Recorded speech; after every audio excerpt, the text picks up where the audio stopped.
Ils ferment l'espace aérien, information de dernière minute. Ils confirment qu'ils ont fermé l'espace aérien. Cela concerne une grande partie de l'Iran. Voyons si cela se voit sans radar ou s'il y a encore des vols. Mais bon, nous diffusons en direct, nous observons comment la situation évolue en Iran, comment les choses changent. Au fait, au Venezuela aussi, nous en parlerons plus tard, mais pour l'instant, concentrons-nous sur la question de l'Iran, car Donald Trump annonce déjà qu'il approuve déjà des actions en Iran. Donc les choses vont apparemment changer après ce qui se passe et ce que l'on voit. Dans ces attaques menées par le régime des Vietolahs contre leur propre population, il a donc été décidé de faire un mouvement de preuve, évidemment. Au fait, un grand merci à Cardan, je viens tout juste de voir le super chat qu'il nous a envoyé lors de l'autre direct. Merci beaucoup Cardan. Je ne sais pas si tu es sur cette diffusion, mais je te remercie. À la communauté qui nous soutient, sachez que ce soutien est essentiel pour que cette chaîne puisse exister. Merci à ceux qui soutiennent via le super chat ou l'abonnement, ainsi qu'à toute la communauté. J'espère aussi pouvoir remercier tous ceux qui nous apportent leur soutien. À ceux qui sont abonnés, évidemment, on les remercie aussi, bien sûr, mais ces personnes qui font cet effort supplémentaire pour nous soutenir, eh bien, évidemment, c'est extrêmement important. Alors, que se passe-t-il? Pourquoi parle-t-on d'exil? Pourquoi l'espace aérien? Eh bien, justement, tout cela est lié. Avec la nouvelle que les États-Unis, sous l'approbation de Donald Trump, vont accorder un soutien aux manifestations. Maintenant, ce qui n'est pas clair, et c'est ce que je pense qu'il ne veut pas dire. Mais ce n'est pas que ce ne soit pas clair, c'est plutôt qu'il n'est pas opportun d'en parler. C'est comment sera le soutien, c'est-à-dire si ce sera un soutien armé, si ce sera un soutien avec des forces de renseignement, comment sera le soutien de la part de Donald Trump. C'est la partie qui serait en train d'être analysée en ce moment et qu'il faudrait également observer. Quelle va être la réaction de la part des sénateurs, de la part des membres du Congrès des États-Unis, qui, ont souvent mis un frein sur certains points dans ce dossier. Que va-t-il se passer ? C'est-à-dire, que va-t-il se passer face à ce qui se passe ?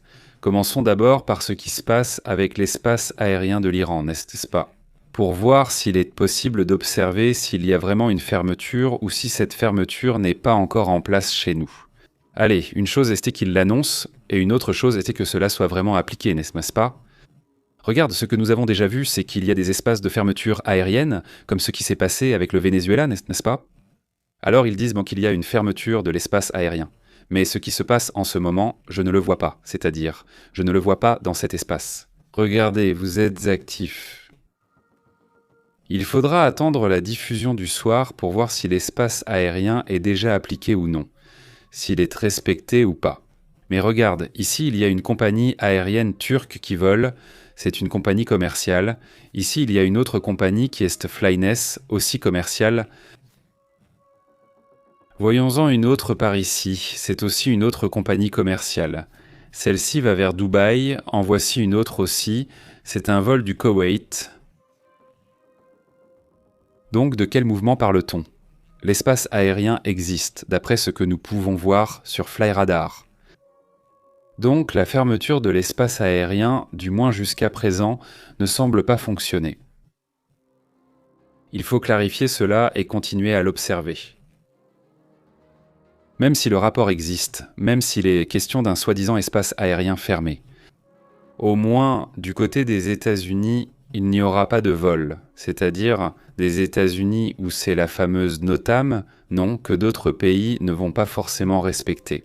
Dans ce cas, les avions commerciaux américains ne vont pas voler par là, et beaucoup d'autres pays se basent sur la Notice to Airmen. Alors beaucoup d'autres pays qui auraient pu essayer de voler par là vont faire le détour. Qu'est-ce que cela signifie que la Notice to Airmen donne cet avis ? L'espace aérien n'est pas officiellement fermé comme au Venezuela où il ne l'était pas non plus, mais les États-Unis, ce qu'ils voient, c'est qu'il y a quelque chose qui arrive par les airs. Donc ça peut être eux, ça peut être autre chose, quelque chose va se passer. Ils affirment que nos avions commerciaux n'y vont pas, car ce n'est pas sûr. Quelque chose pourrait arriver. C'est ce que je sais maintenant. Ça peut être une pression psychologique, rien de plus, ou ça peut être une pression réelle parce que quelque chose arrive. Il faut aussi clarifier cela.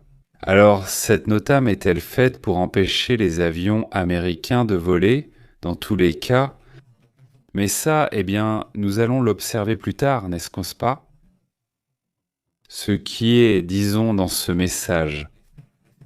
La fermeture de l'espace aérien semble être liée à une possible activation des défenses aériennes au milieu de l'escalade des manifestations. Il faut aussi rappeler qu'ils ont fait voler des drones de reconnaissance. Selon les rapports, il y a aussi des préparatifs militaires en raison des fortes tensions régionales, y compris de possibles tensions avec Israël et avec les États-Unis. Oh, c'était tant aux États-Unis ça? Il y a déjà des rapports indiquant que des compagnies aériennes ont suspendu des vols prévus pour des raisons de sécurité. Aujourd'hui. Je n'ai pas le nombre exact, donc il faudra attendre plus de détails. Mais bon, il se passe des choses à ce sujet. Ce n'est pas la première fois que nous voyons ce genre de mouvement en Iran, n'est-ce pas? Il y a déjà eu d'autres occasions. Il y a un moment, nous avons vu qu'il y a déjà un rapport de la part des journalistes présents sur place, dans lequel ils assurent qu'il y a plusieurs dizaines, voire des centaines. Certains évoquent jusqu'à 3000 morts, le chiffre le plus élevé donné à ce jour. Le chiffre officiel est de 500 personnes décédées, des milliers de personnes arrêtées. Certains parlent de 10 000, ce qui est moins, jusqu'à 20 000, et il y a aussi encore plus de personnes arrêtées. Donc, et ces détenus, malheureusement, beaucoup ne vont pas survivre car ils sont accusés de peine capitale. Donc c'est très dur. Et je pense que à ce stade, cela nécessite aussi de l'aide. Cela nécessite de l'aide, et nous verrons si cette aide arrive ou non. La population prend donc tous les risques, ils commencent à s'armer, les gens commencent à s'armer, cela attire aussi l'attention. Dans la partie nord surtout, plusieurs groupes armés ont également déjà été signalés. Évidemment, ce n'est pas pareil. Les civils n'ont pas accès aux armes des militaires. Actuellement, les militaires entrent déjà dans diverses zones. Nous en avons déjà parlé lors de la dernière émission, mais bon, restez attentifs à ce sujet. D'ailleurs, il y a un rapport en ce moment qui attire aussi mon attention. Et c'est que des sénateurs des États-Unis forcent un vote pour empêcher des attaques militaires contre Trump au Groenland. Un autre sujet qui m'intéresse actuellement, des sénateurs américains agissent pour déjà, car cela s'est aussi fortement accéléré sous Trump.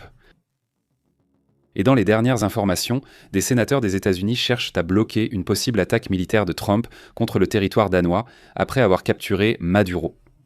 Le choc avec la réalité, au Sénat, les sénateurs des États-Unis sont en train de diriger, mené par Tim Kaine, un démocrate mais qui bénéficie du soutien des républicains. Il a annoncé qu'ils allaient forcer un vote pour empêcher toute action militaire de Trump au Groenland. Le président Trump a déclaré hier qu'il prendrait des mesures. Il a bien dit que c'était vendredi, non? Vendredi, il a dit. Par la douceur ou la force. Il partait vers le Groenland. Le Sénat a adopté une résolution bipartisane qui bloque les incursions futures au Venezuela, mais maintenant il procède également à un vote pour bloquer les incursions au Groenland. N'est-ce pas? C'est aussi important en ce moment.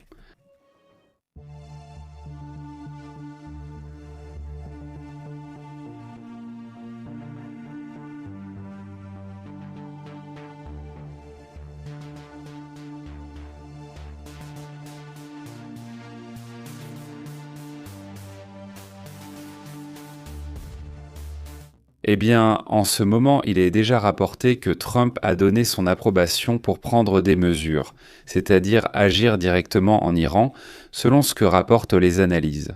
La question n'est plus de savoir si des mesures seront prises, mais lesquelles, dit Donald Trump. Voici les détails connus à ce jour. Mais face à la situation telle qu'elle s'est présentée ce matin, face à la façon dont la situation en Iran a évolué, la décision a été prise. Donald Trump l'affirme selon des sources citées par le Jerusalem Post. Le président Trump est déjà déterminé à aider les manifestants iraniens qui protestent contre le régime de la République islamique. Le pays connaît une nouvelle vague de manifestations massives, alimentée par le mécontentement envers ce gouvernement théocratique et par la crise également économique. Les protestations ont été sévèrement réprimées, surtout à l'aube aujourd'hui. C'était la pire partie. Les discussions se sont intensifiées ces derniers jours et des membres du cercle proche de Donald Trump ainsi que des conseillers en sécurité ont révélé cela aux médias israéliens. que cela a déjà été approuvé en interne, c'est-à-dire dans le cercle proche de Donald Trump. Il est déjà confirmé qu'ils aideront les Iraniens, mais la manière d'intervenir reste à définir. Les options possibles incluent des frappes militaires ciblées de la part des États-Unis, ainsi que des opérations cybernétiques contre les infrastructures du régime iranien. Une autre proposition est de fournir plus de systèmes Starlink aux manifestants iraniens pour briser le blackout de l'information du gouvernement. On sait déjà que des systèmes Starlink ont été distribués par quelqu'un, je ne sais pas qui, peut-être par une agence, un service de renseignement, c'est possible. Cela a également été fait. Une attaque directe contre l'Iran est en cours d'analyse, même si cela pourrait raviver les conflits au Moyen-Orient, mais cette possibilité est à l'étude. L'option la plus viable est une attaque cybernétique ainsi que des opérations de renseignement. Mais l'attaque cybernétique viserait tous les systèmes de surveillance du gouvernement. Et bloquer tous les systèmes de communication du gouvernement iranien serait un exploit. N'importe quel mouvement de Trump, même celui-ci, que ce soit directement ou par le biais des services de renseignement. Ils assurent que cela pourrait aussi entraîner des réactions possibles de l'Iran ou de pays alliés à l'Iran. N'est-ce pas ? C'est-à-dire qu'ils doivent aussi évaluer jusqu'où ils vont s'exposer à d'éventuelles actions ou contre-attaques d'un pays proche de l'Iran ou de l'Iran lui-même, n'est-ce pas ? C'est en cours d'analyse, apparemment selon un post de Eurostar.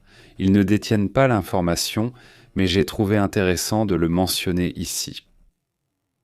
Maintenant, passons à plusieurs sujets, n'est-ce pas, puisque nous sommes en train de commenter cette situation de l'Iran. Il y a un rapport qui vient directement de Netanyahou, là-bas en Israël, n'est-ce pas ? Le Premier ministre israélien affirme que bientôt, l'Iran et Israël pourront travailler ensemble. Netanyahou affirme que lorsque le régime des ayatollahs s'effondrera, Israël et l'Iran pourront reconstruire une alliance historique. Le Premier ministre israélien a indiqué que les deux pays redeviendront des alliés fidèles lorsque le peuple iranien sera libéré du joug de la tyrannie, dans un geste qui a surpris la scène politique. Surtout parce que ce commentaire montre probablement aussi qu'Israël va soutenir et aider ces manifestations. Israël soutient ouvertement les manifestations. Israël soutient ouvertement les manifestations.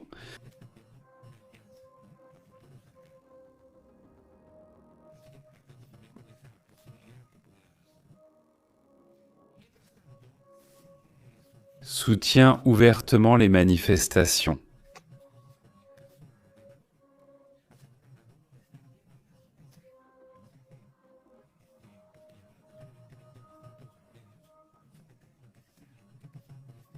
Le personnage arrêté par les États-Unis et emprisonné à New York, Nicolas Maduro, a été capturé avec son épouse, Cilia.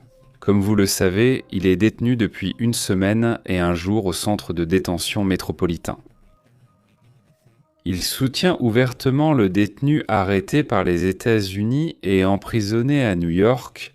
Nicolas a été capturé avec son épouse Cilia, et cela fait 1 semaine et 1 jour qu'il est détenu au centre de détention métropolitain.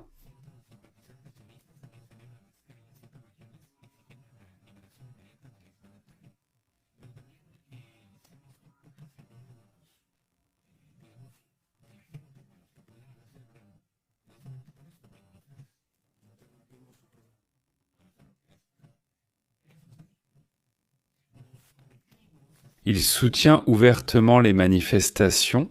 Il soutient ouvertement les manifestations.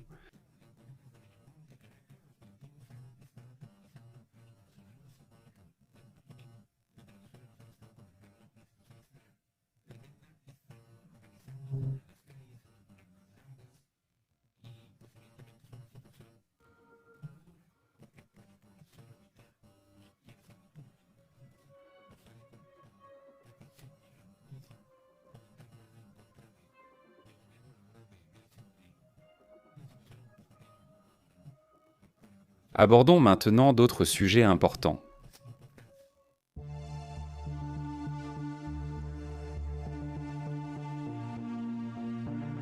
Également sur d'autres sujets importants, il y a un rapport dans ce cas sur la façon dont on vit la situation, le personnage soutient ouvertement. Arrêté par les États-Unis dans une prison à New York, Nicolas a été capturé. Comme vous le savez, cela fait une semaine et un jour qu'il est détenu au centre de détention métropolitain.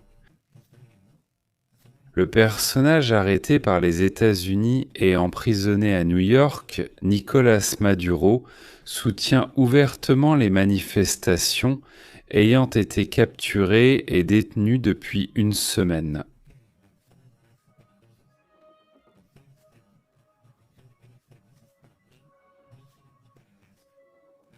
Sur la façon dont on le vit. Le personnage arrêté par les États-Unis et emprisonné à New York soutient ouvertement les manifestations. Nicolas a été capturé et avec vous, on est en train de le vivre. Il soutient ouvertement les manifestations. Il soutient ouvertement Israël. Il soutient ouvertement les manifestations. Il soutient ouvertement les manifestations.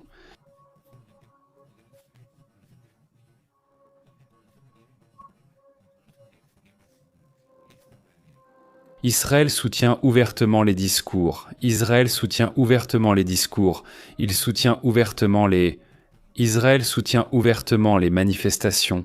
Israël soutient ouvertement les manifestations. Israël soutient ouvertement les manifestations.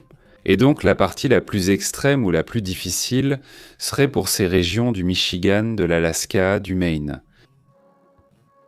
L'alerte rouge du Maine, par exemple, parle de 9 pouces. Dans les comtés du nord-est et du nord-ouest, à Holstook, également à Piscataquis et aussi à Sumerest, il a été déclaré qu'il vaut mieux ne pas voyager dans ces zones car c'est extrêmement dangereux. Dans le Michigan, on attend moins de neige, mais de forts vents, donc pour le comté de Sheboygan et de Prisk. Il pourrait aussi y avoir des vents forts allant jusqu'à 60-70 km par heure accompagnés d'éventuelles chutes de neige. Donc c'est pour cela qu'il y a aussi un risque. Et en Alaska, il y a déjà des zones comme Firestrong, Goldstream, Nenana, Tanana Flat, où l'on signale jusqu'à 25 cm de neige. Imaginez donc là-bas, on atteint presque 200 km par heure en ce qui concerne les vents. Eh bien, c'est aussi une situation impressionnante.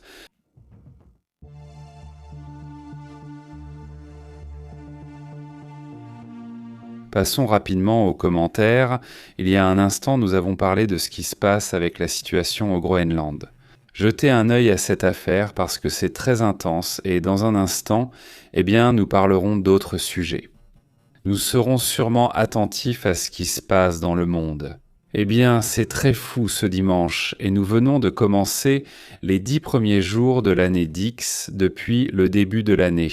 Mais bon, super actif. Et puis les week-ends, ils ne laissent personne se reposer, parce que les nouvelles sont vraiment incroyables. Nous sommes ici avec plaisir, attentifs, et essayons de vous informer en temps réel. Aujourd'hui, nous avons fait une analyse que nous avions en attente sur le sujet de la série Dark, et un commentaire fait par quelqu'un du renseignement militaire en relation avec ce qu'ils ont aux États-Unis, dans ce qu'est la National Air and Counter-Intelligence Center. Alors, si vous pouvez le vérifier, ceux qui aiment le sujet ufologique de manière sérieuse, mais aussi avec l'esprit ouvert. Puisqu'on fait appel à votre avis.